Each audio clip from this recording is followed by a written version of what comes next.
राधे राधे दोस्तों। आज की कहानी है गरीब माई का। निकिता का जन्म एक साधारण गरीब से परिवार में हुआ था, जहाँ न ऊंचे महल थे ना ही महंगी कपड़े। मिट्टी के रास्ते, झोपड़ियाँ और हर सुबह पेट भरने का संघर्ष होता था। निकिता के पिता मोहनदास एक मेहनती और गरीब किसान थे। उनके पास थोड़ी सी ज़मीन थी जिसमें जैसे तैसे खेती होती थी। माँ सुमित्रा देवी घर के कामकाज और सिलाई करती थी।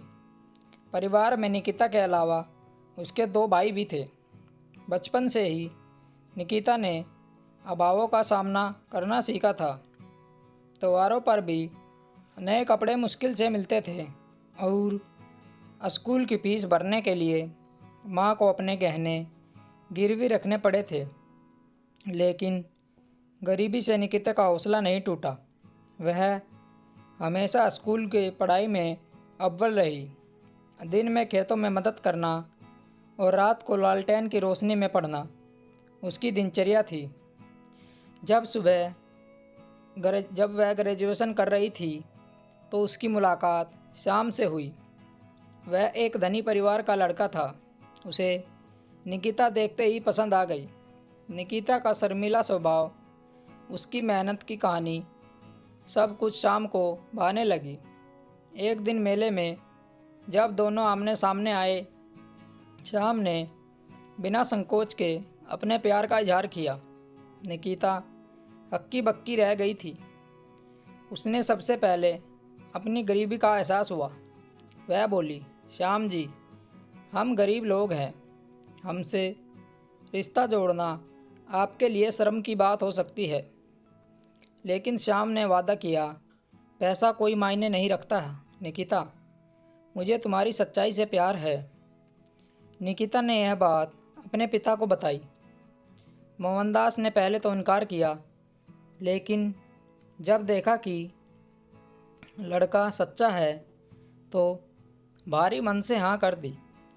उन्हें क्या पता था कि वह निकिता की किस्मत में कांटों से भरी राह बिछाने वाले हैं। शादी धूमधाम से हुई। साधारण से सजे मंडप में बिना किसी शोभा के निकिता ने अपनी सपनों को नए सुनहरे भविष्य से जोड़ा। वह सोचती थी अब उसकी ज़िंदगी में सुख के दिन आएंगे, परंतु जैसे ही वह शाम के शहर वाले घर में दाखिल हुई, सच्चाई उसके सामने आने लगे।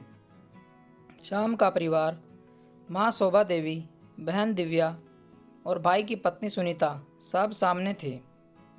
सुनीता तो कुछ शांत स्वभाव की थी, लेकिन माँ शोभा देवी और बहन दिव्या के चेहरे पर अस्वीकार की छाया साफ झलक रही थी। पहले कुछ दिन ठीक ठाक भी थे, लेकिन फिर असली चेहरा सामने आने लगे। दिव्या ताना मारते हुए बोली, भाभी, तुम्हारे जैसे गरीब घर से तो नौकरानी आती है, महारानी नहीं। जल्दी से रसोई में चलो, बहुत काम पड़ा है। निकिता के हाथों की मेहंदी भी नहीं छूटी थी, फिर भी वह चुपचाप बर्तन मांजने चली गई। धीरे धीरे उसका जीवन एक नौकरानी से भी बदतर हो गया। घर में हर काम निकिता के जिम्मे डाल दिया गया। सफाई, खाना बनाना, कपड़े धोना, सब्जी लाना। शोभा देवी उसे दिन भर ताने देती रहती, तेरा बाप क्या राजा था जो तुझे यहाँ भेजा? गरीबी तो तेरे नस नस में बसी है। श्याम, जिसने प्यार और सम्मान के वादे किए थे, अब सबके सामने चुप रहता था। वह एक शब्द भी नहीं बोलता था।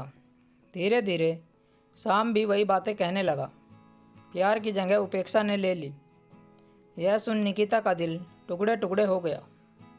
वह अपने कमरे में जाकर रोने लगी। उस दिन पहली बार उसे अपने फैसले पर पछतावा हुआ, लेकिन तकदीर के खेल बड़े निराले होते हैं। उसकी जेठानी, जो अब तक सब अनदेखा कर रही थी, एक दिन काम से जल्दी लौट आई और उसने निकिता को बुरी हालत में देखा। छोटी, क्या बात है? फिर निकिता ने सारी बातें उसे बता दी। सुनीता का दिल भर आया। उसने उसी वक्त सबको हॉल में बुलाया। सास, ननंद, श्याम और ससुर जी। सबके सामने सख्त लहजे में बोली, अगर आपकी बेटी दिव्या को कोई गरीब समझकर ताने मारे, दिन रात उसे काम में जोते तो आपको कैसा लगेगा। ससुर का चेहरा उतर गया और शोभा देवी का चेहरा भी शर्म से झुक गया। सुनीता ने जोर देकर कहा, गरीबी कोई अभिशाप नहीं होती। इंसान की कीमत उसके कपड़े और पैसे से नहीं होती, उसके चरित्र से होती है। शाम को भी अपनी गलती का एहसास हुआ। वह निकिता के पैरों में गिर पड़ा और माफ़ी मांगने लगा। धीरे धीरे घर का माहौल बदल गया। शोभा देवी ने निकिता से प्यार से बातें शुरू की। अब निकिता बहू नहीं बल्कि घर की इज्जत बन गई थी। सुनीता उसकी सबसे बड़ी सहेली बन गई थी। शाम भी अब वही शाम बन गया था जिससे निकिता ने प्यार किया था। वह अब हर छोटी बड़ी बातों का ध्यान रखने लगा था। समय बीतता गया। एक दिन निकिता ने भी सबके सामने अपने मन की बात रखी। मैं भी नौकरी करना चाहती हूँ। पूरा परिवार उसके साथ खड़ा था। सुनीता ने खुद उसकी मदद की। वह एक अच्छे स्कूल में पढ़ाने लगी। आज निकिता पूरे घर की शान है। उसने अपनी सादगी और मेहनत से सबका दिल जीत लिया। स्टोरी आपको कैसी लगी हमें कमेंट करके बताएं। ऐसी ही और बेहतरीन कहानियाँ सुनने के लिए हमारे चैनल रोचक कहानी वॉइस को ज़रूर सब्सक्राइब करें। मिलते हैं आपसे एक और नई कहानी के साथ। तब तक जुड़े रहिए हमारे चैनल के साथ। कहानी सुनने के लिए आप लोगों का बहुत बहुत धन्यवाद। राम राम दोस्तों।